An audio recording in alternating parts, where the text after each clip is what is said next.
Hello and welcome back to another week of the DP World Tour Picks and Bets. Skylar, Hoke here, joined by my friend Tom Jacobs. As always, Tom, how are we doing this week? Yeah, good. Yeah, I didn't quite have the run at the Irish Open I'd have liked. Shane Lowry played well, so that was nice to immediately get put into touch on that take. Although he did climb about 4 places after he even finished. But yeah, I mean, look, it was one of those events that no one particularly wanted to win, right? And as Vincent Norman said, he had some coffee and started striping it. So, it worked for him. You talked up Vincent Norman a decent amount. I think we kind of come to the conclusion that, look, Aberg is the better player, but there's not that much difference between the two in terms of skill set and potentially upside. So, it's a clear indication that he's a really strong player, and great to see him win such a big event. Yeah, absolutely. I mean, that was as typical or as classic of a DP World Tour weekend as they come, where the predictable of who was going to get into the mix of a Rory, of the Horschel, of the Min Woo, even the Norman, like nothing was a surprise from that end. Maybe the back nines of Billy and Rory, but the collapse around the leaderboard was just putrid, right? In some ways, anybody that weekend could have taken advantage, and I wouldn't even say Norman really put in.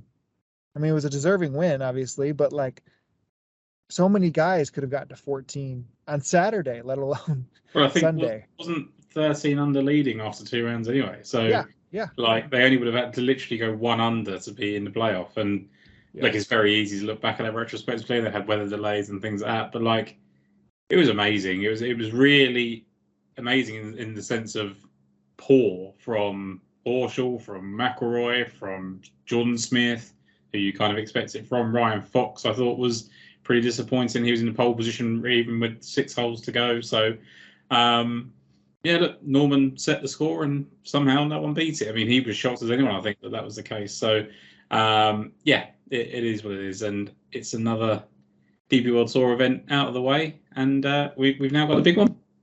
Yeah, absolutely. Now, the one it really reminded me of a really good player coming over in the double field was when Garrick Higgo won the Palmetto, his first PGA. That was exactly what it reminded me of. Still quality player in an opportunity that made a lot of sense. Everyone fell back. He took advantage. So good on Norman to get that W, and good on the entire European Ryder Cup team on showing up to Wentworth this week. I think as we speak, they're in Rome, and Marco Simone practicing, getting ready, and then the entire team, all 12 of them, coming over to play Wentworth, the BMW PGA Championship, the flagship event of the DP World Tour.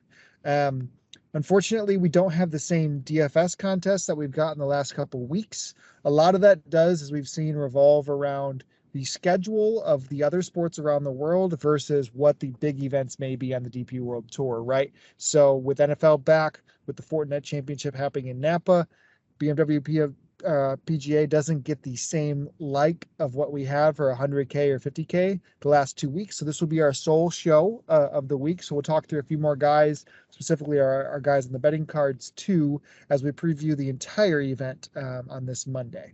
So off the top of it, Wentworth. If you aren't familiar, if you're not a DP World Tour follower, Tom, do you mind cluing in a little bit, maybe event history / kind of course fit overall? Yeah, look, it's an event that really does reward the best player in the field, and that's what you want from a golf course. You don't want one that's just exclusively for big hitters. You don't want one that just sets up these kind of wedge fests, right? It's a true test where tee to green matters. Just like last week, greens and regulation has really been an indicator of the winners, right? 4 of the last 5 have ranked inside the top 3 in greens and regulation, with 2 of those leading the field. And interestingly, scrambling's been really important here. And if anyone that's been to Wentworth and maybe is listening from the UK, you can see why. You go up to some of these green complexes when you're walking around, and you can see how, 1, how easily missed it is, and 2, how it is important to get up and down. So 3 of the last 5 winners of Wentworth led the field in scrambling, and all 5 of them are ranked inside the top 9. So scrambling's really key.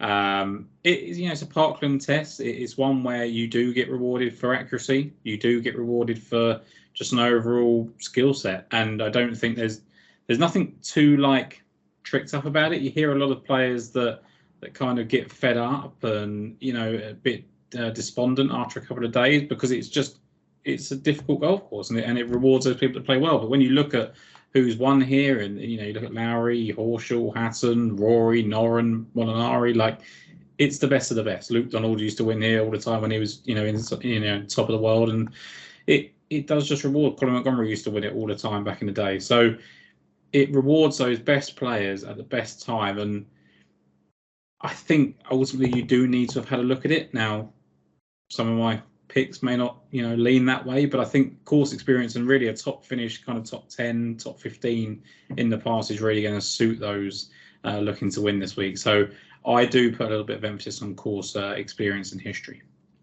Yeah, we have seen similar guys show up over and over again. I think the two of my favorite wins here. One, your favorite player in the world. I think Matteo Manassaro won it on debut.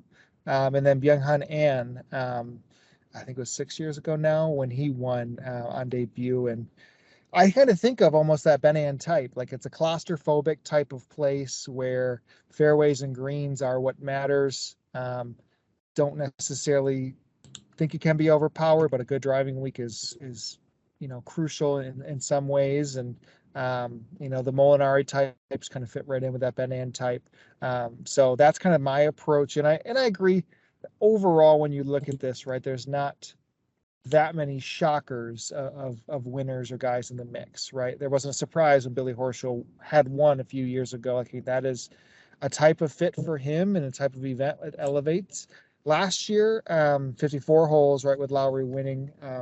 And the live guys, I had forgotten when back looking through it, man, that was the big story, right? You had the Gooch, the Reed, a few of those guys up into the mix too. So classical DP World Tour elevated event with all the team being here, plus a couple different PGA guys that we'll hit on. But moving into the odds, we start with the big trio that represents, you know, the DP World Tour or the European Ryder Cup team, and Victor Hovland, Rory McIlroy, and Jon Rahm, all floating between 6.5 to 8 to 1 out for Rahm. A clear big three. Victor plays like he did at Eastlake and what he did at the BMW. He wins this thing by a mile, right? Like he has that in his bag of tricks. For me, we're ending up into the 20s. Tom, was there any thought of somebody up here? I was just hoping for a touch bigger on Victor Hovland. Like, if there was 10 to 1 about Hovland, I might have actually taken it, just because he's been 11th and 5th in 2 of his 3 starts here. And look, he was the 36-hole leader last time. And then, as you said, it got shortened to 54 holes, and his final round 70 wasn't enough to keep him in the mix. But you don't know what would have happened if it had gone the full 72. So I really do think he's kind of capable of winning. Interesting enough, like Billy Horschel had to finish 4th before winning here, McIlroy 5th before winning here, Molinari 2nd before winning here, Willett 3rd and 5th before winning here. So I do think if you're going to go to that top of that market, you need someone that's kind of got the form. And luckily, like all 3 of those we've spoken to have, like Jon Rahm's got 2 seconds, Rory's got a win, and Hovland's got those 3 starts we just said. So I couldn't put anybody off. The closest for me of the real top, and I'm having a hard time leaving him out, but it's Matt Fitzpatrick. But he's 18 to 1, which seems pretty decent on the face of it. And he's got a lot of experience here for someone that's, you know, still relatively young. Like, he's got 7 starts here, 7th and 8th, 12th, 20th. He's really been in the mix multiple times. He was 36-hole leader when he was 7th. He was there again, like inside the top 10 for most of the week when he was 8th. I just can't get it out of my head, Sky, that kind of collapse at Crans. And I know you shouldn't, you know, overreact to one performance from one person, but with that, with kind of maybe the Ryder Cup on the horizon, he's just got engaged literally yesterday or the day before as well. So like, he's, you know, some people, you know, tell it as a positive, fine, but like, there's a lot going on in Matt Fitzpatrick's world right now that suggests that why would anything change about what he's done at Wentworth so far, which is contend but not win. So that was where I was at the top of the board. Yeah, Fitzy, interesting. I think if I'm thinking of prototypical for me, if that range, like this is a Tommy Ladd through and through type of test, right? We talk about questions on winning, of course. Like only one top 10. Like Yeah. Because that was what I was Mhm. really surprised about Fleetwood. Like I wanted to back him. When you actually look, retrospectively, like 13th, he was actually fourth after 54 holes, and it's basically a top 10. And 12th, I guess you could almost, one shot here or there is a top 10, and he has got the sixth. But I was surprised as someone of his caliber and standing in the game. Like a lot of those times, he would have been in this range in the market and never quite delivered. Yeah, absolutely, and why I think it's fair to start our betting cards down there, a little bit deeper. Which in this range, right? Shane Lowry, defending champion, there. Tyrrell Hatton, also the winner that you had mentioned, and then mid-20s comes Midwoo Lee, and two guys that really jump out to me. I'll start with the shorter one, and it's classic to talk through the biggest winner of the last few weeks, the Ryder Cup captain selection, Ludvig Aberg, showing up at Wentworth for the first time after the biggest roller coaster probably that he's going to go through emotionally this past couple of months. And for me, what stood out overall is we had a discussion after the fact about the course fits in which he has done so well at. Yeah. I'm really starting to think he is the best driver of the golf ball on the planet, potentially, right there with the likes of Rory, who has won here, like you mentioned, and has had success. And at a place that even those that may have the distance could be taken away from them, his is built all around just pure distance off the tee, right? He is such a good driver of the golf ball that he's going to play this course differently than many have, just like he did at Crans. And if he has to take a little off the tee, he's still going to be playing a more accurate club from a longer distance than anybody else is going to be. So Wyndham Championship, his best finish on the PGA Tour. John Deere Classic, his second best finish. The win at Crans, his three best events so far as a professional golfer have all come on events in which you would say this doesn't set up for somebody who is a bomber off the tee, correct? So Yeah. that's my argument when looking at him is what's the best comparable? Because winning that event is almost like would have Hovland been this price if he shows up, a year out of turning school? He didn't really hit on the success. It's like almost like, I don't know. I feel like it's still in a price discovery range for Aberg. Niall Lyons had wrote this morning, like he could be of the likes of the Rory Rahm Hovland group a year from now if what we think of his career happens. So I'm still willing to take the chance. A back-to-back win is a lot, but man, I think there's just a little bit hidden in the way he could attack this course. So I agree with pretty much everything you've said. My concern the whole time was, can he put 4 rounds together, which until Crans he didn't. Like he put 3 together and one really bad one and got himself out of contention, right? Then it was, okay, he does a lot off the tee, but his irons are not great. Well, 3 of the last 5 starts, he's been 11th in the field, and in the last 2, he's been 25th and second. So he's finding his iron play, and it was brilliant at Crans. And I think it goes to that point, Sky, that you're saying, and you talk about players that club down and sort of benefit from that. And I think these are pretty extreme comps, but I'm thinking of like Dustin Johnson's and the Gary Woodlands who have done that in the past on the PGA Tour. Every time you hear about them, they'll kind of club down and they'll benefit from that, and they do. And look, I think you mentioned there of what he could be thought of in a year from now. I think the very obvious comp is Victor Hovland. I don't think he's going to go out and win a major next year, but I don't see why he wouldn't finish 12th or 13th like Victor did as an amateur in the US Open, and then 2 top 15s pretty quickly in majors, and then 2 or 3 years on really contend in majors 3 or 4 times. So I see that kind of career path for Aberg where he goes and wins on the PGA Tour pretty quickly next year, maybe in a lower grade event. Can he win this? I don't see why not. Like, he is considered amongst the 12 best European players, and that's what he's competing against this week, right? So we'll come on to who I've gone for in that kind of similar train of thought. But I don't see any negatives around Aberg at the moment. I guess the one thing is he going to finally just relax after making the team? But I don't think this is the week he's going to do so. Yeah, and you look at his accuracy numbers. The worst accuracy event for him this year, he was 3% to the negative side of the field average, right? So and this is a professional, right? And Yeah. I mean, in the likes of the RBC Canadian Open, and that was a little claustrophobic there, a little bit. He was 15% better than the driving accuracy average when you looked at that week. At the Wyndham Championship, he was 10% above the average.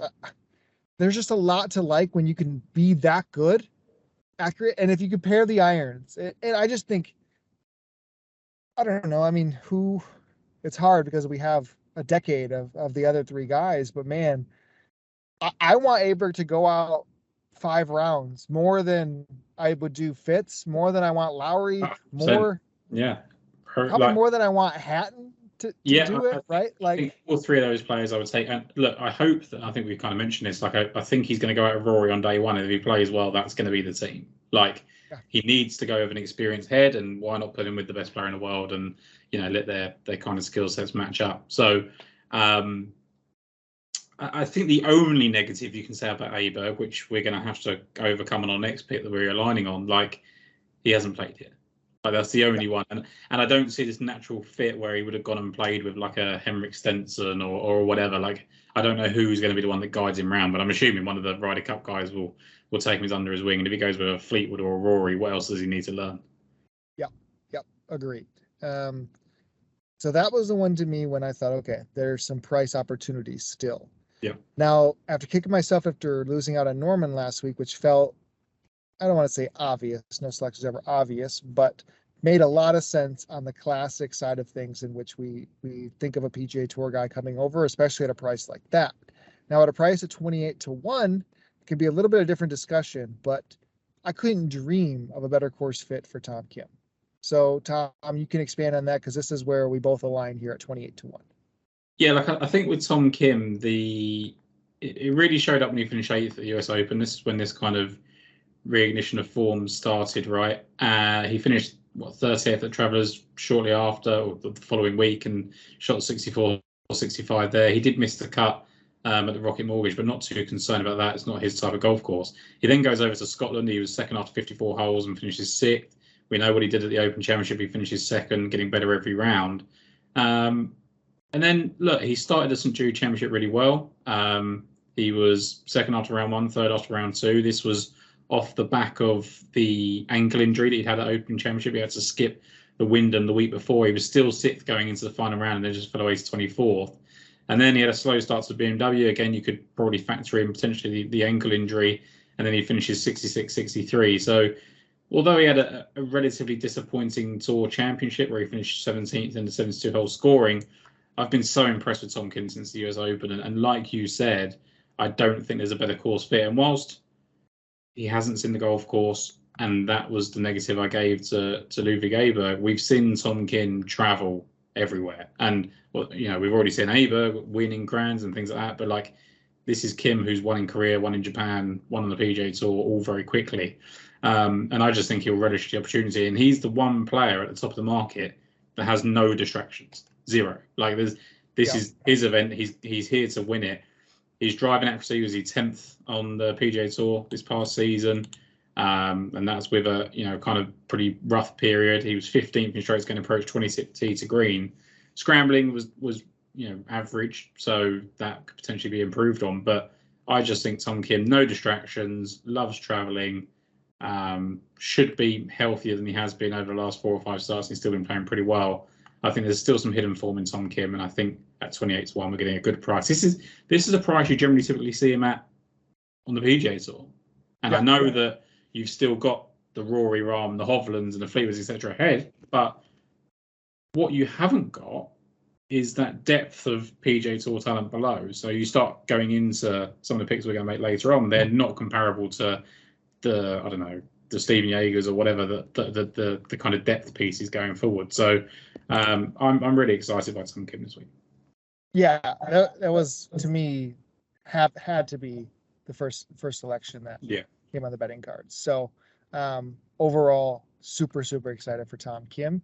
And in an event like this, I don't want to overcomplicate things in the way that I approach it and saying it's going to be a certain pedigree that's going to win, because I'm not of the belief that that has to be the case.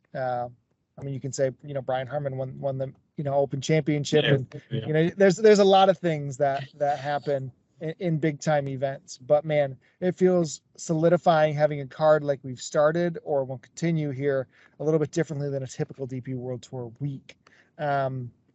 You're grabbing somebody next in the 40s. I think I have out to 50s. So when we look through the other range here, when it comes to like overall odds boards guides that either, I don't know, don't scream to me, like a Billy back 943 was very shocking yesterday. I was tempted to close. pick.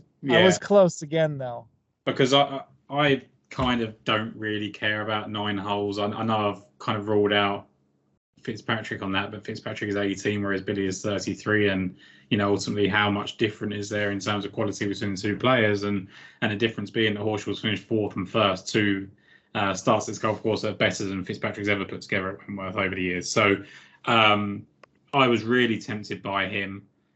I was concerned a little bit, I guess, about the back 9, but I think he's got a pretty short memory, Horschel, and I think where he was 6 months ago and where he is now is a completely different player. And ultimately, like, you're looking at someone that's in good form, coming back to a course he loves, and for whatever reason he relishes playing these DP World Tour events. He really loves being over here. So I was close but didn't get there.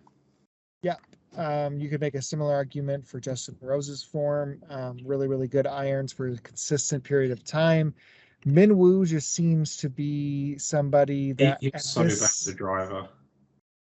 Yeah, it's like a difference of him versus Aberg is very different to me when we look at the course fits. Yeah. And then we kind of have the duo of, or I guess the trio, I guess we'll include Norman, last week's winner, the snub of Adrian Meronk, and your selection here of the final captain's pick of Nikolai Hojgaard. Tell us why you think Hojgaard, like Aberg, suits up nice here. Yeah, so I think this is another one that, like your point that you made, that people will look at Nikolai Hojgaard and think it's not necessarily the best golf course for him. He needs a course where he can drive the ball better. But you look over the last few weeks, driving hasn't been the best thing for Nikolai Hojgaard. It's it is an asset of his, and it is probably the reason why he's on the Ryder Cup team. But he doesn't rely on that now. Like, he's hitting his irons really well, and the current form. Like, I remember Luke Donald saying, like, this is one of the form players in the world, and I thought that was a little bit of a stretch, but it's hard to actually argue when you look back at it. Like, he was 21st at the Rocket Mortgage, where he was 11th after 54 holes. He was 6th at the Scottish Open. He was 23rd at the Open Championship. He was 11th after 54 holes. He was 14th at the Wyndham Championship, and then he goes back to solidify his captain's pick with a 3rd at the Czech Masters and a 5th at Crans. Now, the one thing missing from there, and has been missing from the year, is a win. The other negative is this the right course fit? But looking at his debut here in 2021, he was 10th after 54 holes, got better after every round, 22nd, 14th, 10th, and then just struggled on Sunday. And this is a player that was still relatively green at the time, and he had just won the week before at the Italian Open. So there's probably a little bit of fatigue kicking in there. There's a little bit of struggling to go back to back.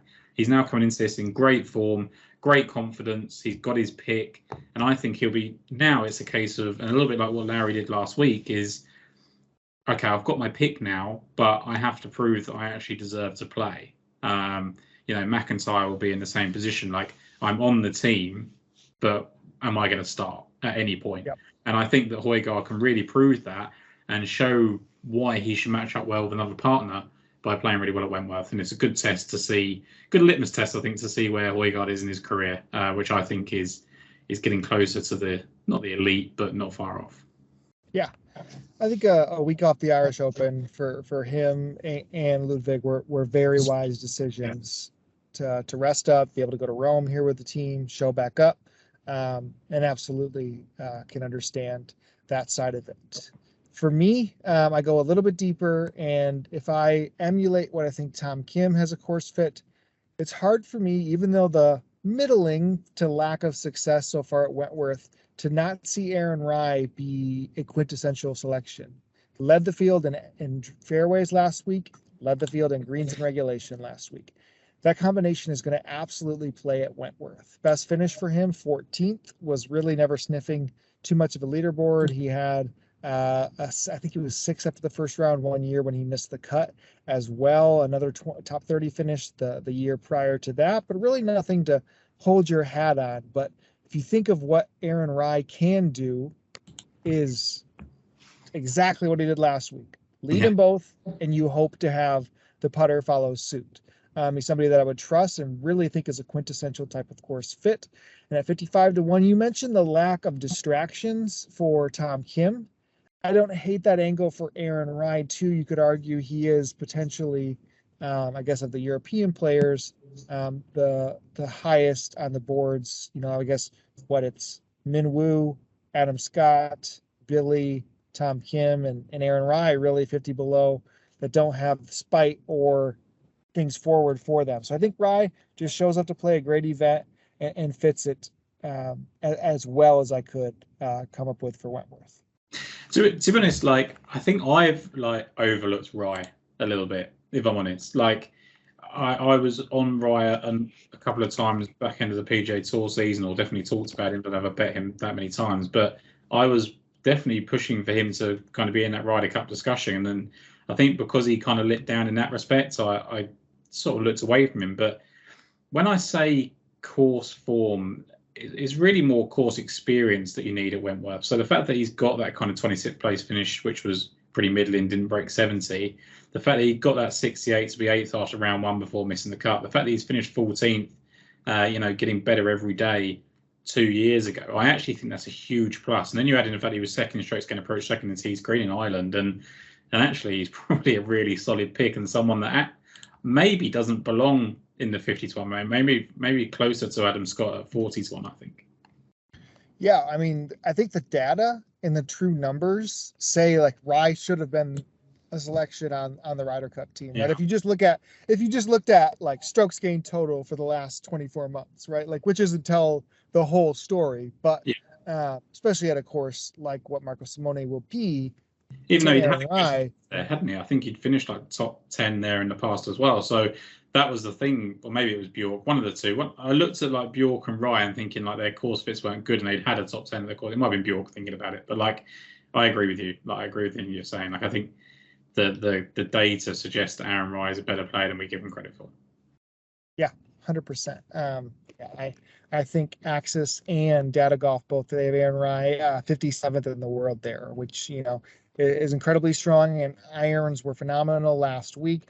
The courses in which he's excelled at on the PGA Tour, that claustrophobic Canadian Open, Rocket Mortgage, which was Donald Ross, not accuracy driven, but not too far off. The Players Championship, Charles Schwab are looking at some of the best events that he has had in the past. He did have that fifth at Marco Simone. You were right. RSM Classic, another big one for him that he has played well at. So I just think overall this is what I would look for Aaron Rye, and at the same exact price at 55-1.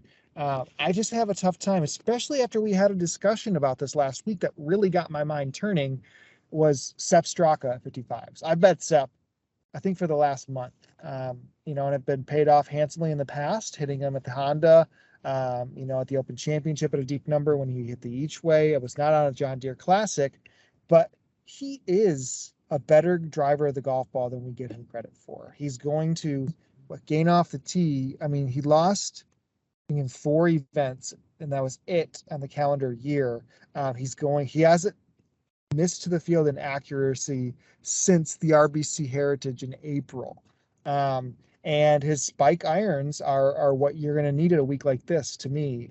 So, which he did at the Tour Championship, he did at the Open Championship, he did at the PGA Championship, the Memorial. He has this in his bag of tricks to be the best iron player in the field and to put the absolute lights out. So to not have any experience here at Wentworth, again, we talked about it with other guys, but I think the world is set, truthfully. He would be the captain selection that I would probably be running out quite a bit next to Aberg. Not together, but in a lot of matches. I don't know. I just think he's so deserving. He is very well informed, very well can spike, and any event against any field, he's shown it in the past, and I think it can happen once again here against the world's best. Yeah, when we talked about our picks, like, and you said Straka, he was the one I was a bit down on, and I think you're selling me. Like, I think the thing is with Straka, and you've done a good job of selling Straka and Rye to me, because they're two people I hadn't really had on my radar coming in. But when you look at Straka, just from a completely like raw like numbers, first, second, miscut, 63rd, 37th, sixth, like the sixth being the 72-hole scoring at the Tour Championship, and the second being at the Open Championship. My one concern a little bit with Straka is that he's never really done it on the DP World Tour. I mean, I know the second on the Open Championship is what, you could definitely point to that. He's just never. I guess you probably wouldn't think the same about Billy Horschel, though, is one thing I would say. Like, Billy Horschel wouldn't have been someone that you'd expect and put your flag on playing really good at the DP World Tour. And now every time he comes over onto the DP World Tour, we think he's great value because he's a good PGA Tour player who's played here in the past. So maybe Straka gets that title in the year after, finishing fourth here this week. So I think it is probably a bit to ask him to go and win again. But I don't see, I can't, what argument I make from him not winning to Hojgaard not winning is going to be very slim. So, I do like your reasoning. I think too, events in which, this is hard to say because ball striking plays at every event, but just like I did with Rye, right? You look at where he has had a ton of success. I mean, if you look at this year in 2023, Open Championship second, that PGA Championship at Oak Hill, you had to strike the ball, right? It was no doubt around it. John Deere, sure, you might just have to put the lights out. East Lake, another good performance. 2022, his top four performances. The Honda Classic, you're not playing around with anything there. You have to absolutely strike the ball. Memphis, St. Jude, same thing. It's just a ball striker's paradise. TPC, Players Championship, Sawgrass, right? You have to, be in that caliber. Heritage, East Lake again, like, he can putt, he can lead a field in ball striking. I think that at 55-1 to me is phenomenal, and why I think so highly of Sepp overall. I think I was going to have a spot here for another 100-1 shot that I hadn't really picked, and I was having an hour in between a couple of them, and I'll go into that when we get to that kind of triple digit range. But I think there's probably a space on the card for one of these 50-1 guys instead, and it might be Rye. I'm just really impressed with the two back-to-back picks you've given there in a range where I wasn't really looking past Nikolai Hojgaard. Perfect. Well, I appreciate that. And we do, both of us, go into the triple digits now in our next selections. Is there anybody in the 50 to 100 range that would have caught your eye? Honestly, it was hard for me. Like, I thought you might be showing up with your Bjorn Olsen, even though he hasn't had any success at Wentworth. His irons were very good last week again, but couldn't find it for me. I've seen Bob tipped a couple times, Yannick Paul even, but Dietrich was tough when he sniffed the leaderboard like usual. I don't have much here. I thought Dietrich might be the kind of sneaky pick. Like, I thought he's been playing decent golf on the PGA Tour and similar ilk to kind of what Aaron Rye's been doing. He has got the 5th place finish here last year. But I wonder where he'd have been, like, the opposite to where whoever was talking about last year, earlier in the show about if they'd gone four rounds, it'd have been better off. I think Dietrich's potentially the opposite. Like, he was 13th after round 1, 3rd after round 2, and then 5th after round 3. I feel like he'd have shot the 73 and been 12th, so he might benefit from it being cut down. I think for me, I was close on Jordan Smith just because I think the skill set is so right. Yep. And the two players that I've been having an hour in that I really don't know what to do here. So Joost Luiten was 100-1, and he's been inside the top 12 his last 2 starts, inside the top 10 in strokes gained approach and tee screen in both of those. His ball striking has just been incredible, right? But even though he's had 3 top 20s here since 2010, he's never really contended. And to think about all those years where he's been a top player on the DP World Tour for most of that, I was slightly concerned by it. And then I thought Yannick Paul was a big price at 100-1, but I think I'm better served to going into the Aaron Rye or Sepp Straka range and picking up one of those instead of picking between those two. So no, Olesen interesting, really good with his irons again last week. First in strokes gained approach. the results are not coming. So whereas the guy that I'm going to go to Yeah. next, the results are coming with the ball striking. If I'm leaving Loughton out based on, not being able to do better than 13th or 14th here, I'm certainly not going to pick Hollison, who, generally speaking, misses a cut every time he plays it. Yeah, totally agree. So I'm skipping Alex Fitzpatrick, even though an off week was totally fine. I mean, he was somewhat in the mix through 36, and gets one of the few sponsors exemptions here, which is good for him and deserving so. But I'm still high on Guido Migliozzi. I think it's set us up for a consistent stretch of golf in which we haven't seen in a good amount of time out of Guido.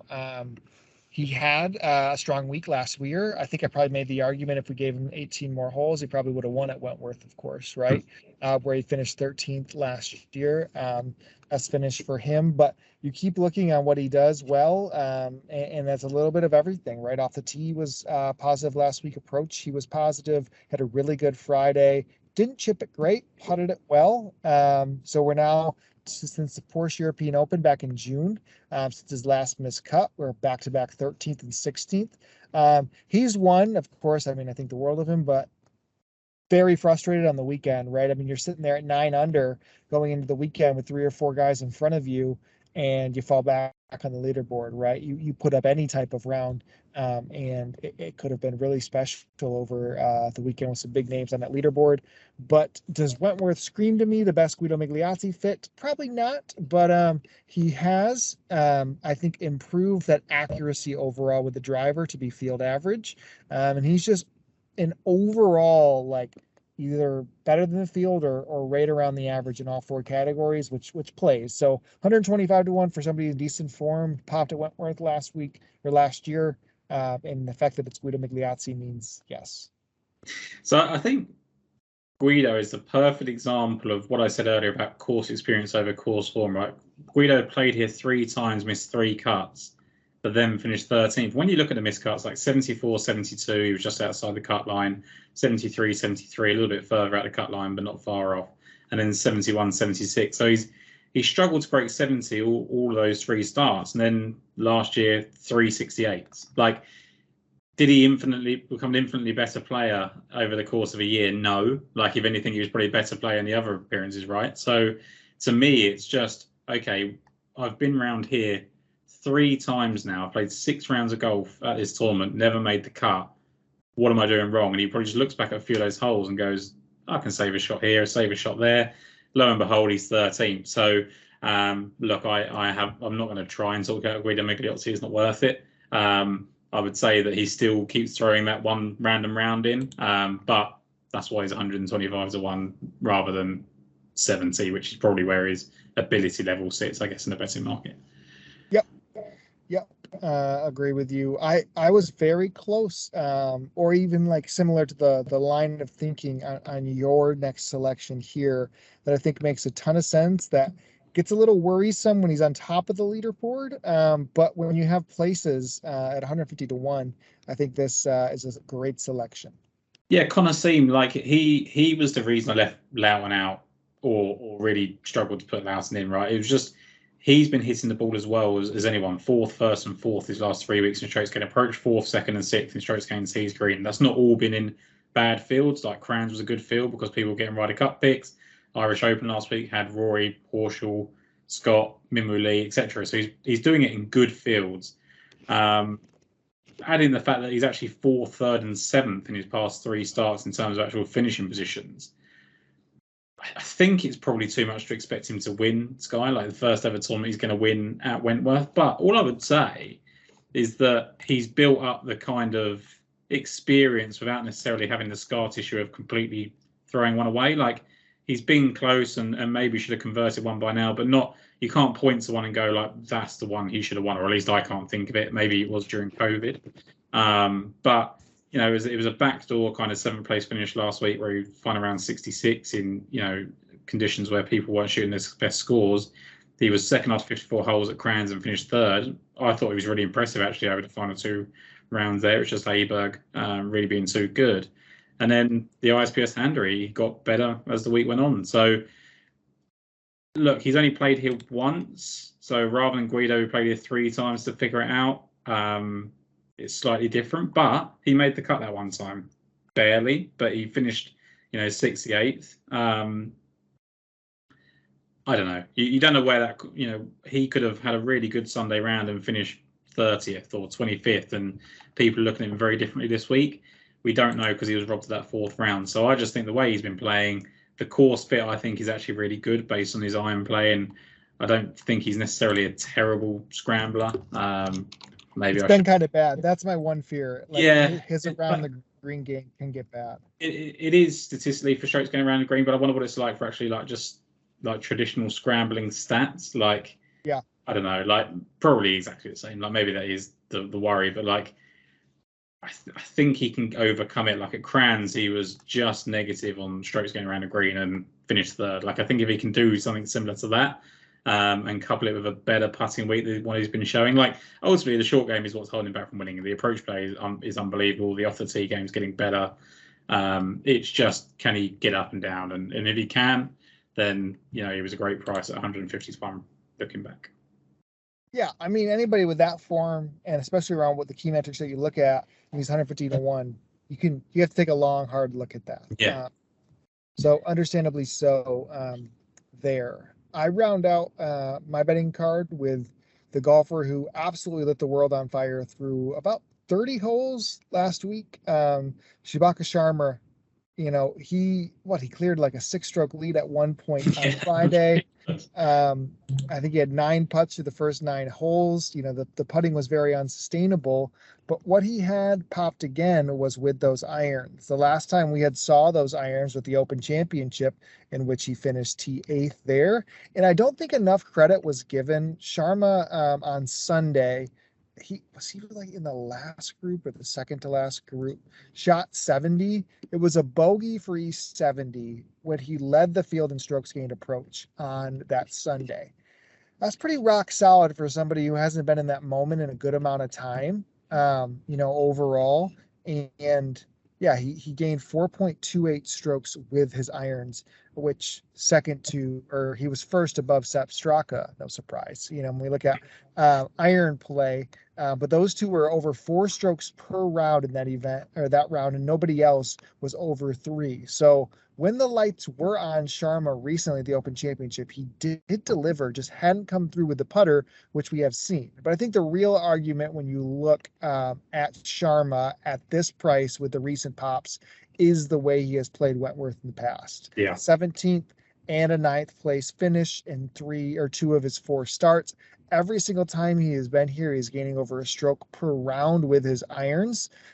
So a recent pop multiple times, recent history, or I guess overall history for him showing well here, and the price. I think it's a great combo for somebody we saw, be in the stage. I'm not scared with him winning any event. I don't view last week as a fail or anything. Could have definitely capitalized way more than he did, but I still don't mind seeing Sharma on leaderboards and being afraid of a Sunday. So to get him, I guess he's 175 to 1 now with 6 places here in the States. I really like Sharma a lot. Yeah, I think for me, the course form is actually even better than it looks as well. When he was 17th, he was 3rd after 54 holes and he shot a 76. When he was 48th, he was pretty solid. And then the 9th, he got better every round, 70, 69, 68, 66, really grew into it. I don't remember him being in great form last year. Maybe I'm wrong when he was coming into this, but he opened with 74 and then bounced back really nicely with a 68. So actually, for someone, not many players can come here and just consistently shoot 68. And that's something that Sharma has apparently been able to do. No, when he came here last year, he was he finished 12th at that International Series England, but other than that, he'd been miscut, 52nd, miscut. So he wasn't in form last year. So the fact that he missed the cut is not a massive surprise. Like I said to you with Wentworth, you can't come here without your game. He didn't have it that year. Every other time that he's come here, he's been pretty good. So another one, Sky, that I'm finding hard to push against. Yeah, I was a big fan of him. I could see Sammy Valimaki popping again. Yeah, I thought you were going to go with him. He was the one. And Tom Hoge, I thought, were the 2 people that you might come to me with. Yeah, Tom was just so bad last week. Yeah. He was so bad, man. I couldn't do it. But yeah, Valimaki was on the very much of a short list. 200, somebody who his debut here, like Sharma, was a lot of success. I believe he was inside the top 10, at least after the first round. Had a really, really good time, and that's when he was playing well. He's playing well once again. Had that Open Championship, Scottish Open, and then fourth place right after that. So a lot to love about Valimaki. For the first time, Tom, I came prepared for a really, really good long shot too that I loved going into the event. Wasn't an amateur, somebody who had a lot of success here, except he wasn't in the field, and that was Kiridash Afi Barnrat. I would have absolutely bet him. Like he was like, didn't he lead like something last week? Like he was up there in tee screen or approach or something like that. Yeah, he was third in approach, and he was second and third on Saturday and Sunday category, and he's done so well here too. Yeah, I was shocked that I'm guessing he just didn't get in right, but yeah, he's like 8 spots to the out. So if you get a surprise Afi Barnrat, that's a first round leader bet right there. Yeah, I'd give him the look. But my final pick is Masahiro Kawamura, who is 300 to 1. He's been in discussions recently in kind of certain events that he can pop at. He's got 2 top 10 finishes past 4 starts, one of them at the Barbasol Championship and the other one at Crans. Second earlier in the season in Kenya, we talk about kind of like claustrophobic parkland golf courses. That's one of them, different slightly because it's elevation. But he's got great course history here, 20th, 17th and 18th. So going like Sharma, he's one that's really impressed in, his 3 or 4 starts here. I think he missed the cut on debut ages ago. But really consistent performance from someone who you wouldn't expect it from. He's not a top tier player that you expect to play well here every year. He just does. And when he was 20th on that first of those 3 runs, he was 10th after 54 holes. When he was 17th a year later, he was 4th after round 1, 8th after round 2, and then just last year he was 11th after round 2, and then the event was obviously shortened to 54 holes and he fell away a bit. But I honestly think Kawamura is playing plenty well enough to take advantage of the courses that he likes, and 300 to 1. I mean, we 8 places over here in the UK. I think you probably get 5 or 6 when you do it in the States each way, but 300 to 1 I thought was massive. Yeah, that form. I mean, it's the same methodology, right? History, hopping, and feel comfortable here, like, and a big price. Yep, totally can understand Kawamura being the pick of the litter towards the end of the odds boards. We were disappointed in Sean Crocker's return, and now there's like a 5x price on him, right? What is it, like 500 now? Did you see how well he played though in missing that cut? Like how many birdies and eagles he made? I think it was like 10 birdies and 2 eagles or something. It was like insane, right? Like someone messaged me on the weekend and he was like, do I make it that it's 10 birdies and 2 eagles that he's missed the cut by like 3? And I was like, yep, that looks about right. Like he had 3 double bogeys and just was on a bogey train for most of the week. But I've personally witnessed Sean Crocker just basically pound fairways and greens here. I think he finished 9th that year. I actually think, what was he, like 800 to 1 or 600 to 1 or something this week? No, 500 to 1 he is now. I think at 500 to 1, it's a bet to nothing with Sean Crocker that you just hope he can go back to what he's been like and forget about last week. The winning upside, the scoring upside was there last week with the 2 eagles and 10 birdies. So if he can keep those mistakes off his card, 500 to 1 is going to look massive at the end of the week. Yeah. Oh, absolutely. And in form, Sean Crocker, this would be a type of event I would love him at too. He'd be like 50 to 1 though, like if he was in form. And like I get that can't make someone 50 to 1 when they're not in form and you wouldn't want to bet it, but 500 to 1 seems a bit of an overreaction. Yeah. Yep. As I looked through it, I was impressed. Nick Bockham finished 7th. I think he still fits the category of just whales it with the driver, and showing up at Wentworth is going to be tough for him. But 2 good weeks. He's definitely on the short list when we get back to a course that might fit more of the side of it. Freddie Scott actually did similar until the weekend kind of pulled away from him, but he was like 6th, I think, after 36 holes. That was really guys down the board that at least stood out to me. Was there anybody else? Todd Clements, again, way down there for just winning an event. Todd Clements is playing well. His ball striking's been good. Oliver Wilson's been 2nd here in the past. He was 23rd last year, and he's had a couple of spike events, and he's 1,000 to 1.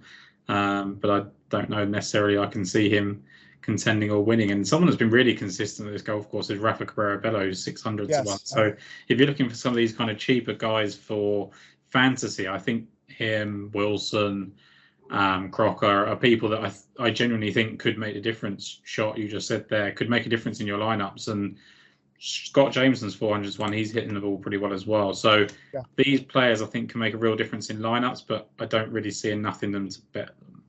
Yep, totally agree.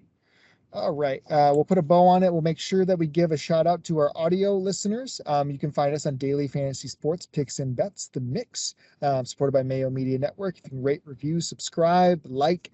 The last couple of weeks for us have been some of the biggest downloads in show history.